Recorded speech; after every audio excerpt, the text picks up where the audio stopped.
போயிட மாப்பிள்ள. இன்னைக்கு அந்த நாயை போயிட்டு சம்பவம் பண்ணுறேன்.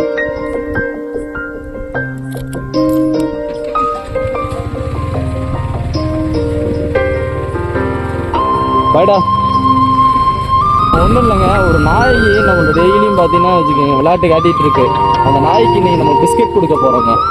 அதான் இன்னைக்கு விளாகு. ஓகேவா பாப்பே வாடா.